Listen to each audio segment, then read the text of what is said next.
You are listening to episode 22 of the Simple Farmhouse Life podcast. Today I'm going to be bringing on a friend of mine. This woman and I met, probably close to or right at 10 years ago. It's hard to believe that now. We always shared interests in all things natural, health, all of that kind of thing usually is what we would talk about when we'd get together. She's since moved away and we haven't chatted in a while, but it was really great to record this episode. She has spent the last several years studying herbs. Actually, she was already pretty into it whenever I met her, and she has spent all these years doing that. So she's going to share some of her knowledge of herbs, and we had a really good discussion. I have to apologize that I have not figured out yet, which I need to do before I do this again, how to get the audio really crisp and clear when having a guest on. I know how to do it with my own little microphone in my own little studio, if you will, but I will apologize, but I didn't want to scrap the interview. So the audio isn't the best, but I still think there's some value in the discussion. So I'm going to post it because we cover a lot of topics and go into some things that I learned quite a bit as well. So let's jump into the episode. All right. So I am here with my friend, Jen. First, I'm going to have you tell a little bit about yourself and your credentials and how you've been studying herbalism. And then I want to talk about how we met, because that's fun. Sure. So I started really getting into things all the way back when Erin was having all of her issues with like food intolerance, and we were trying to figure out what was going on with her stomach issues and getting to the root of, eliminating certain foods. And I think that's kind of a natural progression a lot of people take, is they start looking at what they're eating, and then their interest from there just kind of grows in natural medicine or natural ways of doing things. So that's kind of when my interest was piqued in using herbs that we were growing outside. And so I started studying with the Avicena Institute, which is also called the Birth Institute, or BEARTH. And I did my certification of Masters in Herbalism through them. And that was back in 2014. And then from there, I've worked with several farms growing herbs and a tea farm, moved out here and have a flower and tea farm, tea company. And I decided really what I love the most about doing that is working with my customers on special blends or customizing things for their unique body type or what they're specifically looking for. So I went back to get more certification to be able to do clinical practice, which is something that I had done like herbal consultations, and the United States is really kind of confusing as far as what certifications you need, because there aren't any official certifying boards for herbalism in the United States. So you kind of have to just, the people who come to you need to kind of be aware of what different credentials mean, and you just have to watch your language and what you're able to say or do. So with the new certification that I'm finishing up, it will allow me to do clinical practice. It's a vitalist, herbalist practitioner's certification. So being able to work more one-on-one with people and doing herbal consultations. And that's kind of the quick Reader's Digest version of what I've done since 2014. Okay, yeah. And tell us about your website, because you sell tea blends, like you mentioned. Now, you do sell them direct to consumer as well, right? Yes. Okay.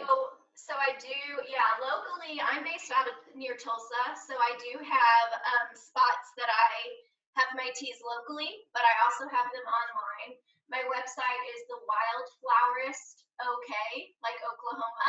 So the Wildflowerist is WILDFLOWERIST, thewildflowerist.com. And then my Instagram is _wildflowerist. So that has all the links to my website as well, which I think is sometimes easier to find.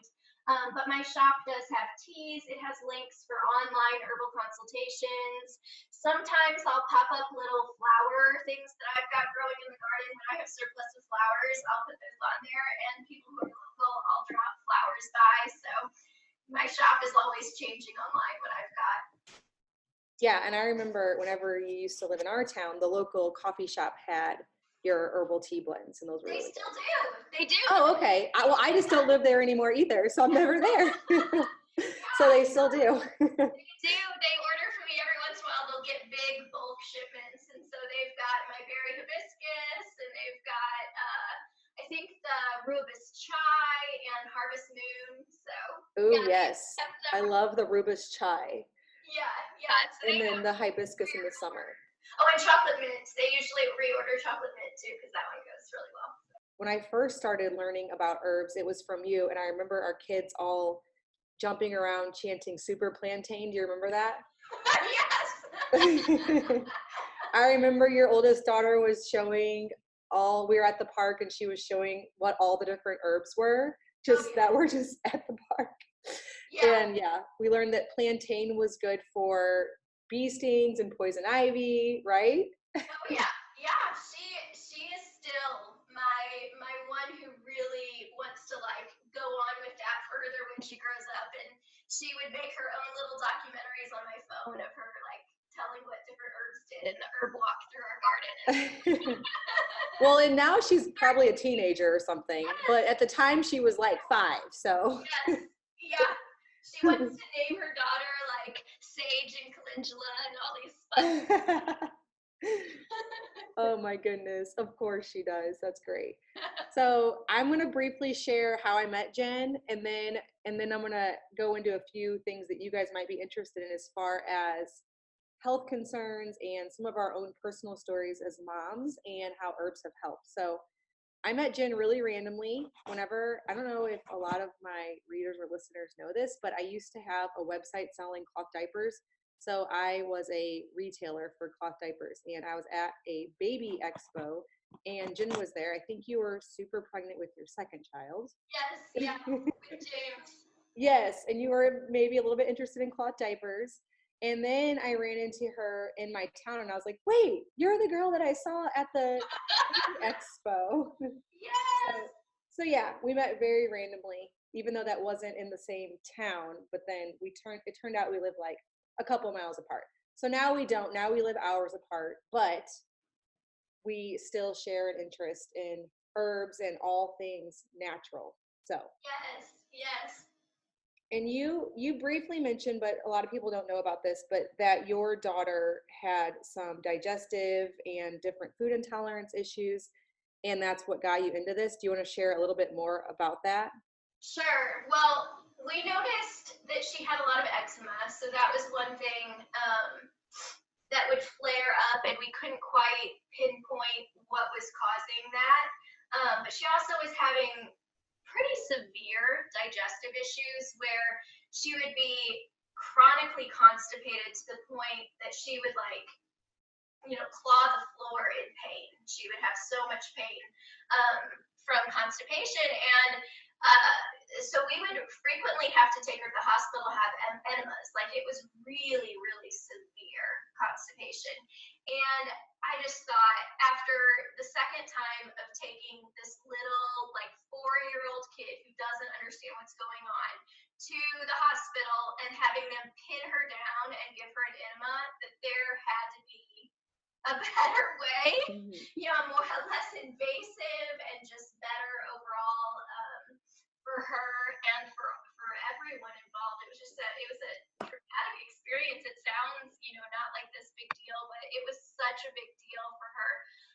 There's got to be a more natural way of doing this. And we were giving her Miralax, we were giving her Pedialax, we were trying all of these things that people told us, were laxative foods.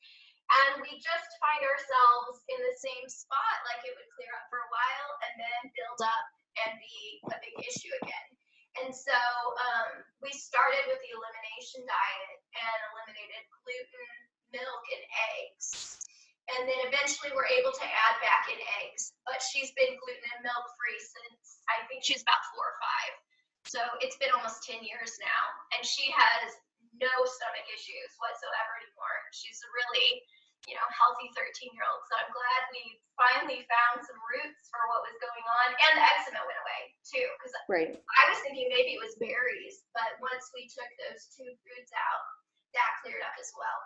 How did you use herbs to support, or how did that get you into the herbalism? I know that helped you to figure out the root cause of her issues, so that Right. you weren't just. I know you talked a little bit about treating symptoms, and a lot of times moms Yes. go straight for the symptom. And I guess in this case, the symptom that you were treating would have been going and getting the enemas instead of figuring out, okay, why is she not Why did it actually? keep happening? Right. Yeah. We could have continued to, every time she had a flare up, treat the flare up. But it would have kept coming back, because until we figured out what was setting it off in the first place, it would have never fully resolved. And when you have an issue like that, your nutrition is going to be affected, the nutrients you're absorbing is going to be affected, and so then it's going to throw off other things too. Had that continued to build, it could have become a much bigger issue than it ended up being, because we finally figured out what was causing it in the first place. And I think that's why I was always kind of attracted to natural medicine, is just I was never fully convinced when we would go to the doctor for something that, okay, you're experiencing this, here's a pill, it'll get better. I just, for whatever reason, that never sat well with me. I just wanted to know, okay, but why? Right. Yeah. Why is it happening? And that was what really drew me, I think, to natural medicine, which has been filtered into herbal medicine. But just that practice of figuring out, but wait, let's look at the whole body and figure out what's going on. Because symptoms really are just a language. It's the language our body speaks to tell us something, to give us clues, as to what's going on. And once we're able to look at the whole body instead of isolating out a part or a symptom, we can bring the body back into balance, which then in turn does get rid of the symptom. Because it's bringing the body to a place to support whatever the issue was to begin with. So then you don't have those symptoms, but we're not treating just the symptom, if that makes sense. Well, yeah, and sometimes I feel like we get rid of the symptoms, but that actually takes away the one thing that was helping our body. Like when you have a fever, Sure. and there's evidence that fevers actually do fight whatever is going on inside, and then we get rid of it, and it's something that was actually a defense of our body. Now, of course, there'll be disclaimers at the beginning of this that I'm not a doctor, and so but that has just been my experience as a mom. And then also me personally, when I get sick, the longer I can write it out, try to stay hydrated and let my body do what it's trying to do. Yes. It seems to go faster. There's so much research showing too that when we try to do the opposite, and every time a symptom comes out, we push it down, it really leads eventually to chronic illness or autoimmune disorders, because the body starts to attack itself. I mean, most autoimmune disorders, at its root, what it does is the body is thinking that its own self is an allergen or something to attack and react to. And so, we'll find cases of people who really try to avoid germs at all costs, because there's not anything that's actually naturally or normally triggering their body to have an immune system response, like normal viruses, normal colds. When our bodies have those to fight, it doesn't attack itself, but in the absence of, in very sterile environments, in environments where kids didn't play in the dirt, or in environments where kids didn't have any childhood diseases, the body kind of turns on itself and thinks it's an invader. It thinks that it has to create war against something that's not harmful. So there is definitely benefits in, allowing the symptoms to just be communicators to us of, okay, let's figure out what's going on. What are we seeing? Asking our kids lots of questions. Where are you feeling this? How does this feel? Does this feel hot in your body, or does this feel cold in your body? Do you have a wet cough, or do you have a dry cough? Instead of just kind of saying, oh, you have a stomach ache. I mean, you can symptom treat with herbs the same way you can symptom treat with medicine, right? So Mm-hmm. we can say, oh, you have a stomach ache, let's drink peppermint. Or we need to, there's a flu bug going around, let's take garlic. And those things are fine to do here and there. But if you never stop and look at, wait, where's the stomach ache coming from? Maybe the stomach ache is coming from nervousness, which a warming herb is actually going to be a better fit for that. So like ginger, ginger is going to be a better pair for a nervous stomach ache than say peppermint would, because peppermint is kind of cooling and makes you feel a little bit more anxious. So I think really what interests me and what gets me excited about herbal medicine or natural medicine is not looking at things for face value, but saying, okay, what is this trying to tell us? What's the bigger picture? Right. Yes. And I think people do what you were just saying with essential oils too. I hear a lot of people say, when I have a stomach ache, I put on digestive blend. And when I get sick, I put on the On Guard blend. But I'm always noticing that we tend to neglect the diet and some of the other factors and think that that's going to be a cure-all. And it's really not. It's only going to go so far if you're not looking at the big picture. Yeah, absolutely. And so even with myself, even though I know what herb might take a symptom away, I don't always do those things. Like if I rarely I usually probably get sick maybe once a year, but in the fall and the spring, I'll have flare-ups of when that weather kind of ping pongs back and forth, hot or cold. Um, I'll get, runny, stuffy nose and kind of just sinus stuff. I don't do anything about that. And the main reason is it doesn't knock me down. It doesn't make me incapable of doing whatever it is that I have to do with my day. And really, if we're looking at what's natural, what is nature doing around us? It's ping-ponging back and forth too. Our bodies go through these transition periods that are totally normal in the fall and the spring, where they're acclimating to the new season, the new weather. And if we let them do that natural acclimation, we actually ride it out better than if we sit and try to, treat the stuffy nose or treat the runny nose that we might have for just like a week or so as our body resets. Right. That's not going to ultimately be a huge deal. We don't have to rush and treat every last symptom. Definitely. I'm the same way. Yeah, I'm the total same way. I think I actually got the flu. I didn't go to the doctor, so I don't know. But this season, and I just let it happen. I drank a lot of water. I rested. I didn't really even do much with essential oils. I guess I did for my ears because I feel like I had a couple ear infections with it. But other than that, because that was sort of painful, I just let it happen and it was done in 5 days over. So let's talk about a few practical things. Like, what kind of herbs do you use on a daily basis? Because we forgot to mention that you have how many children? I have 7 children and 2 bonus children, so 9 right. total. Yeah. So you probably find yourself, at least, even if you have very healthy kids, still dealing with things here and there. So what kind of how do you use herbs on a regular basis? So for myself, on a daily basis, what I do is I have a regimen. So I have a tendency to have dryness overall. So I will get dry skin. I'll get, flaky scalp. I have very dry hair, and I'm cold all the time. So I don't have great circulation. So those tend to be the patterns of things that I deal with my own health. So just on a daily basis, I take things that support that and just kind of keep me in balance. I don't necessarily specifically symptom treat, but what I find when every day I'm drinking warming drinks with warming herbs and I oil my body like every day. On my blog, I do have a post on body oiling, and that's been one of probably the most beneficial practices for me, because when I am adding moisture, I find that a lot of the things I used to have flare up don't flare up. So those are kind of daily things that I do every day. So I drink like chai type teas all day long. I do a Tulsi tea, which is a really nice adaptogenetic tea, and it also it's a warming tea, so it kind of meet several needs that I have. So I drink Tulsi, I drink chai, I body oil.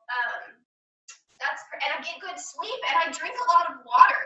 I mean, those aren't necessarily herbal things, but they're usually the main things I see that I try first with people before anything else. Yeah. How much are you sleeping and how much are you drinking?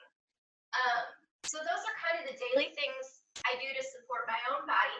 And then with my kids, this has changed recently in the past couple of years how I look at this, but you know how our kids have emotional meltdowns, and so you can try to immediately jump in and solve the problems for them, or you can like kind of guide them through it and let them find solutions themselves.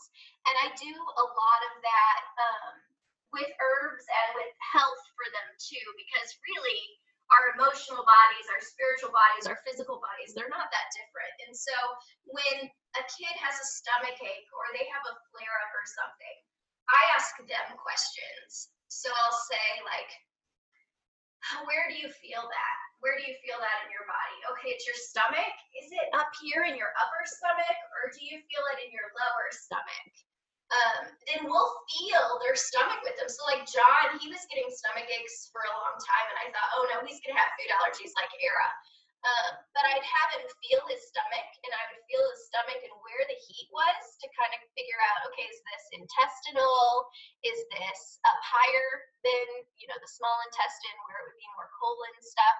And it was up higher, and it tended, I asked him, how does this feel? And he said, it feels like I'm scared.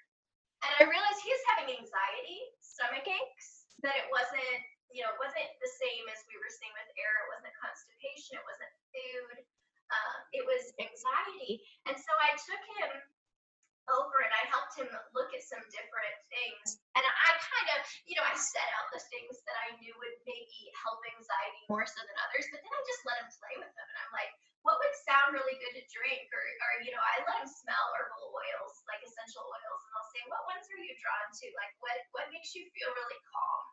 And just kind of giving them the power to, because I think when you're a kid and you learn your instincts tend to be right, like you have a gut feeling with your own health that when you kind of give that power away to a doctor or someone else telling you what's going on, you stop trusting that. And especially as women, when we go to a doctor and we kind of know something's up and they say, oh, but your labs are fine, or, oh, we don't show any allergy. We know our bodies pretty well, and our kids do too. They know their bodies pretty well, so I try to let them kind of steer it. But then if I will always ask them, do you want me to give you some ideas, for what you could do to feel better, or do you want to just lay here and rest and write it out?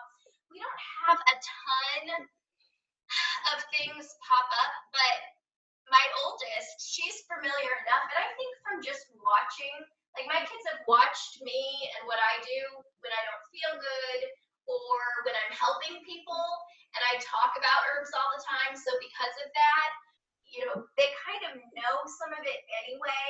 And like Era, she doesn't even ask me anymore. She'll just go make herself some tea, or she'll go, grab some oils out of my bathroom, or whatever it is she needs. But so I'm trying to think like on a daily basis what I practically do with the kids that might be helpful. But I think just talking about it and just exposing them to the education that I have and asking lots of questions, trying to get to just whatever it is that is going on and not just looking at what they're saying, because they might be saying I have a stomach ache, but what they're really trying to communicate is I'm scared. And that's really important, I think, to listen and know the difference in your kids when they come to you with something, because again, symptoms, it's just that way of communication. And so with kids, it's the same thing. And sometimes they don't know. Sometimes they just know that their stomach hurts. They wouldn't be able to tell you they're scared. But if you ask enough questions, then, I'm not giving them something that is just to quell the stomach ache. I'm figuring out, oh, I needed to know that information. I needed to know that they're afraid or that something else is going on. So, yeah, I guess, I don't know if that answers your question really well as far as what I it does. Do you have, this is something I was just thinking about when you were saying this. Do you have on your blog like a herbs 101 get started with basic things, or any influential books that you could recommend on that? So people would Yeah. know, where to even begin. They've never used herbs at all. Yeah.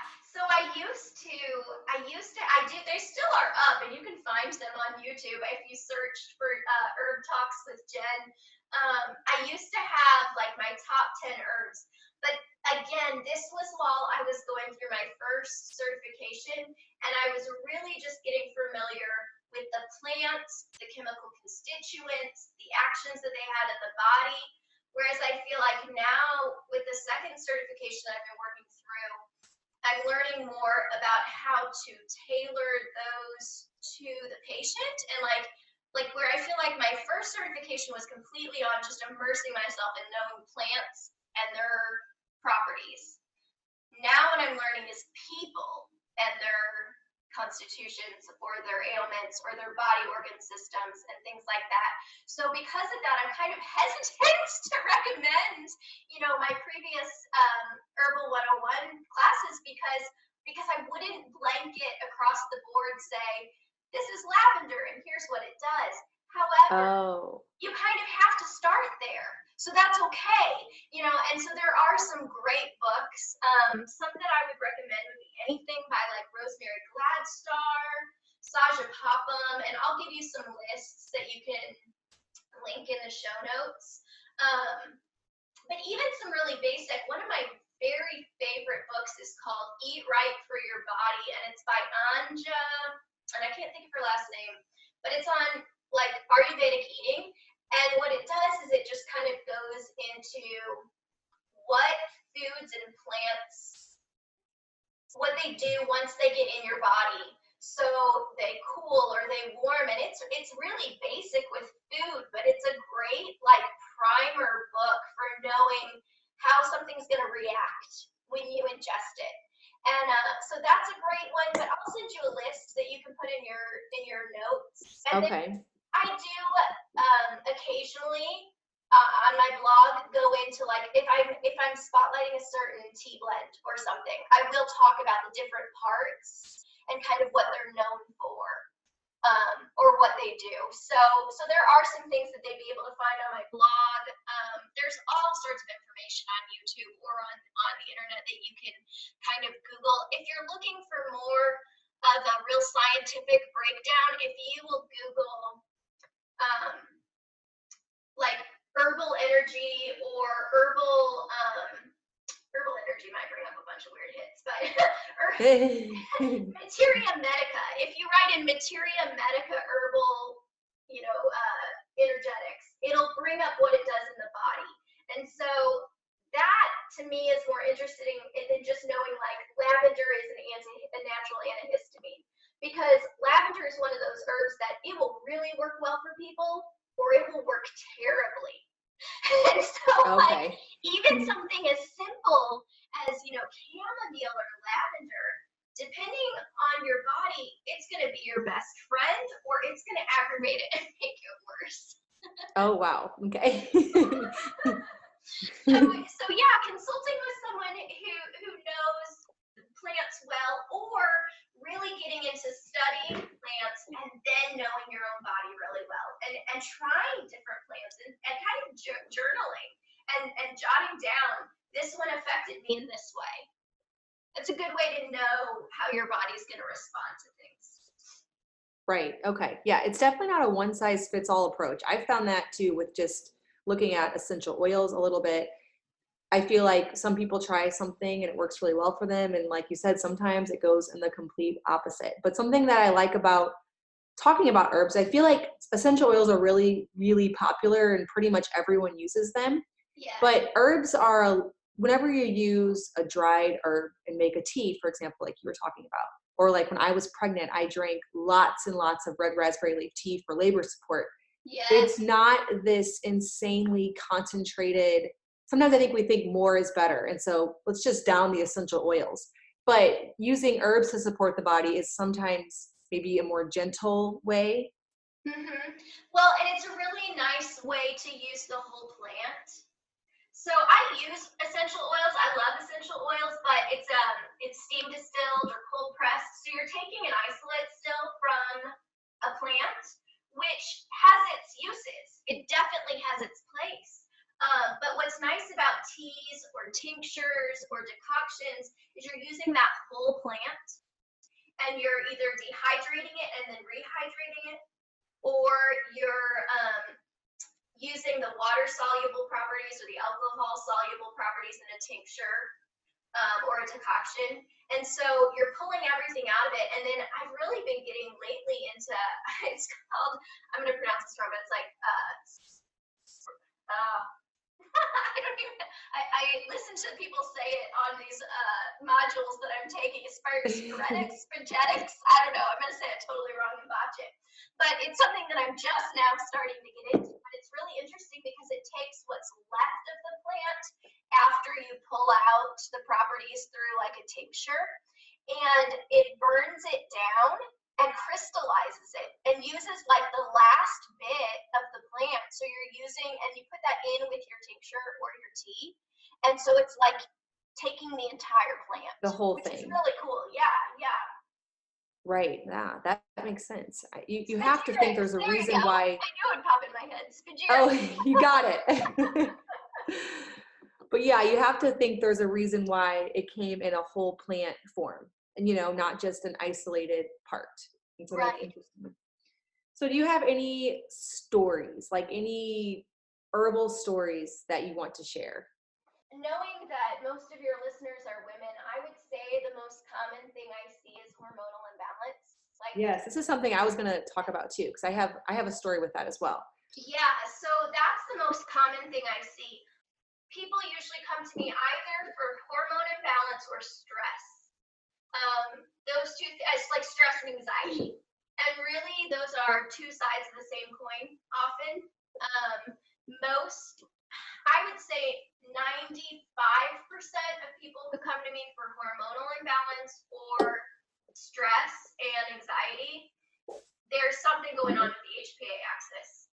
So, yeah, I have lots of neat stories, but I would say it's been really neat and really like gratifying working with women and helping them rebalance their cycles, because typically between 1 to 3 cycles, we've been able to get people back on track, which, I mean, there's all sorts of things as an herbalist that you give people something and you don't know if you're helping them or not, and you maybe never hear back, or you do hear back, but that's something that's really rewarding because in a short period of time, you're able to see such a big change. And sometimes it's gone from people who are experiencing infertility to being able to get pregnant like within a month or two because their cycles re-regulated.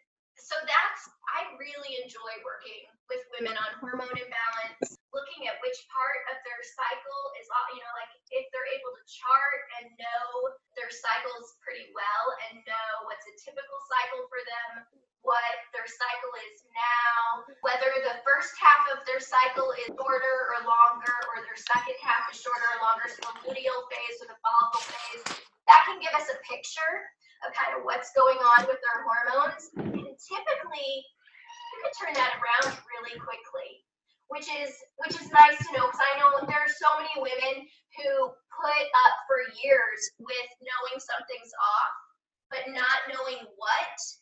And when they go to their doctor, they're told that their labs are fine. So, yeah, which is so frustrating. I had the same thing happen like 3 years back. I knew after I had Clementine that my hormones were just wonky because I had always been 28-day cycle, like on the dot. And it just changed entirely after I had her. And I didn't feel good. And I went to the doctor first and they said, your labs are fine. We don't see anything that's the matter. And so again, I was like, okay, well then I'm going to figure it out myself. And, just within a couple months of experimenting and tracking things and using herbs to support the different phases of my cycle, I was able to get back on a 28-day regular cycle. So I don't know that that's like necessarily a story or a narrative, but that's one that I see all the time. Like it's just a really that's huge though, because that's a big problem. And I actually have, that's on my big herbal story.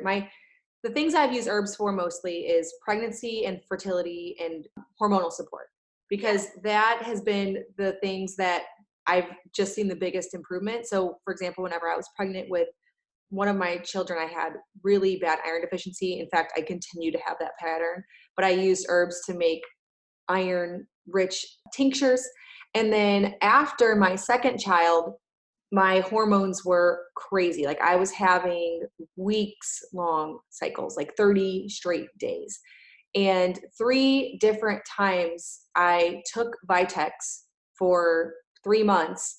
And then not only did I regulate, but then I ended up pregnant within 3 months every single time I did that. So mine is similar. I used Vitex to bring my hormones back in balance and saw amazing results from that. Yeah. The chaseberry. Yes, absolutely. With like a progesterone excess, you wouldn't want to do Vitex. And with an estrogen excess, Vitex would be great. And then with progesterone excess, like red clover, red raspberry, there's all these other herbs that you can work with to kind of naturally support bringing things back into cycle.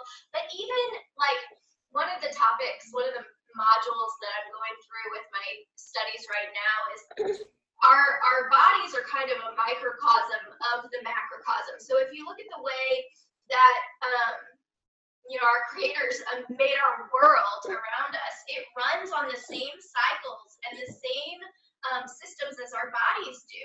And so for women to know that like the lunar cycles are 28 days, almost exactly like a menstrual cycle.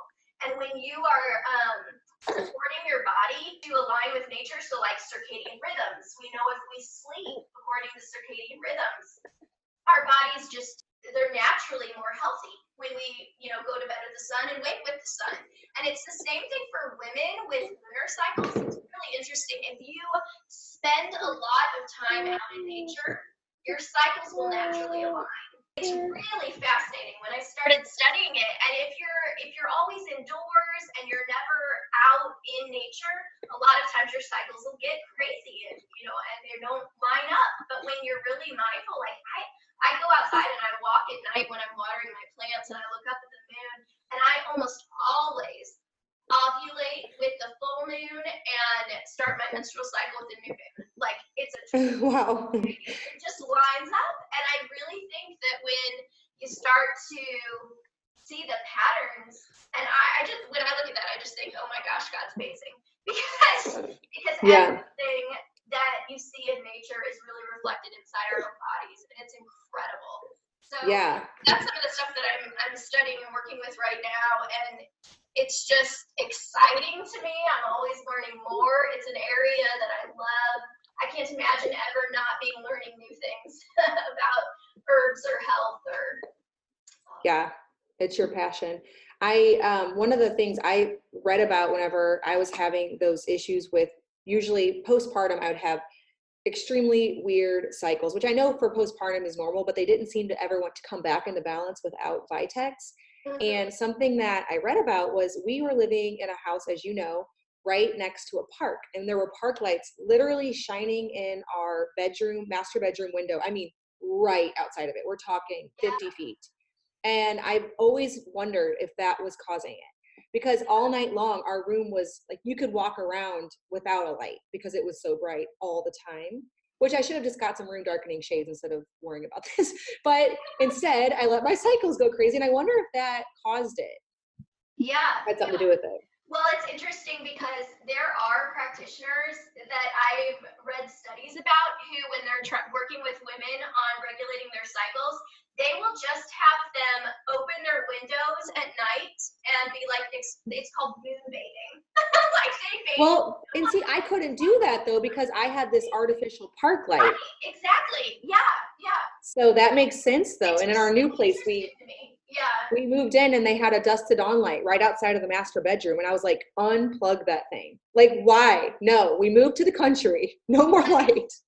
Yes. But there's so much benefit from that. Just being in nature, getting your hands in dirt, walking outside, noticing the changes of seasons, allowing your own body to experience changes in seasons. I think it all is kind of the same thing, when you think about it. Like when we talk about natural health, like that's as natural as you can get. It's just hearing everything that's going around you and understanding that when we're in the the natural world, our bodies are going to function more naturally. It sounds simple, but yeah, it sounds simple, but in today's world, it's actually very difficult to do. yes. It has to be intentional. It used to be an obvious part of life, but now it has to be an intentional thing. Right. Well, and that's why I like herbal medicine and why I'm drawn to it, because it's using nature, in whatever I'm doing. And it's not that, like, you hear this common, it kind of makes me cringe a little when I hear people say, oh yeah, I use natural remedies, I don't use chemicals. And I want to say, like, the first thing I studied when I studied herbs is, like, the chemical constituents, because Of herbs. it's made of chemicals. Yeah, that's too broad of a term. No, yeah, Chemicals. are everywhere. But what they mean by using something more natural and not chemicals is something that, like, it just feels intuitive. Like, it's what is in your backyard. You have a connection to it. You're amongst it all day. I think I can grow herbs and give them to people, but I recommend, honestly, that they grow their own, because what you're working in your own soil and what you have your own, connection to, that's going to be what's going to work best for you, honestly. Like, you can buy stuff and it can work. There's no doubt about that. But whatever you have a personal connection to, I think will always be my top choice. Well, and you're getting out there in the soil, cultivating Yes. it, and Yeah. that's going to all be part of the picture. So that Yeah, makes a lot of sense. definitely. I've never thought about all of that.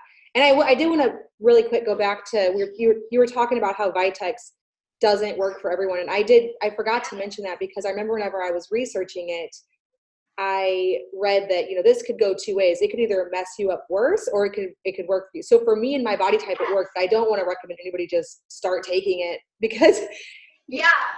Well, it could be the Vitex is opposite really effect. hot. Yeah, it's a really hot herb, extremely hot herb.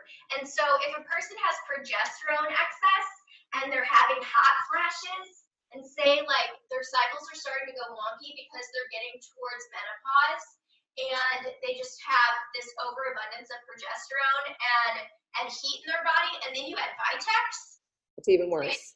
yeah, it will exacerbate what they're already experiencing. Well, and I had done what you said. Whenever I was having this issue, I did a little bit of charting, and I figured out that the second half of my cycle was short. And so I knew it was a progesterone deficiency. So I don't want to anybody to think that I just jumped into it, just started taking Vitex. Yeah, I did advocate for myself and figure out, if it would be a beneficial thing. Yes. And so that's something to make sure because you don't just jump into it and it just worked for, like you said, it's very individual. It's something you need. If this is your first time, you've never read into this, because I've been pretty into this stuff for a while too. And so I kind of knew how to diagnose my cycle and know where the issues were. But if it isn't, where do you recommend people finding someone like you in their local area? Yeah, well, I'm sure a lot of times chiropractors will have connections or know of someone.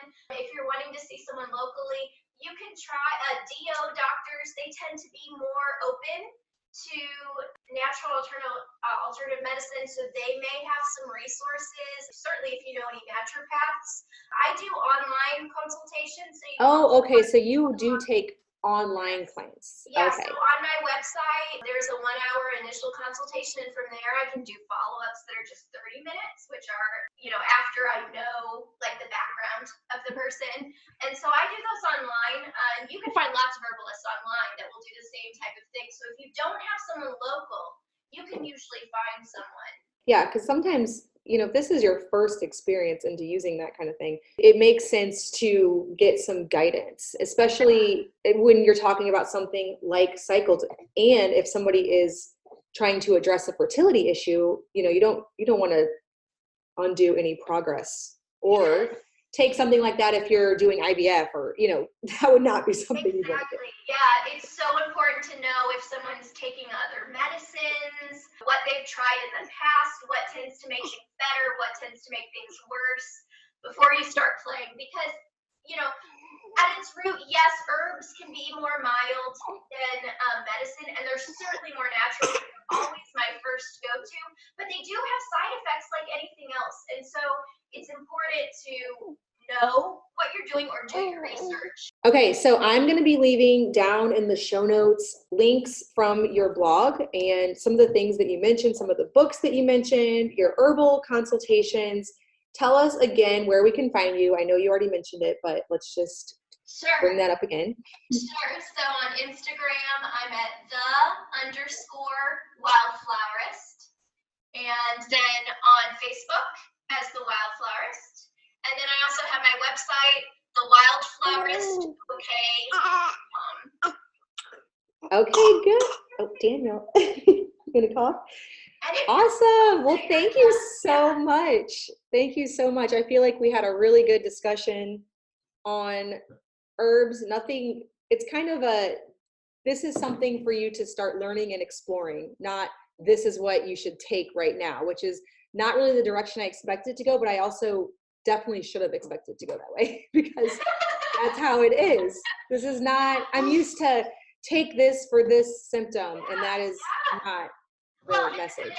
So often, I understand the desire for that because it would be so easy. Right. I want myself, like I just want to fix it fast. But unfortunately, that usually ends up there being like a bigger issue down the line, whereas if you're just supporting your overall health and just constantly investing in your own like baseline health, a lot of those things are going to resolve. Yes. That makes so much sense. Well, if you enjoyed this episode, make sure to join me in the next one, episode 23 of the Simple Farmhouse Life podcast.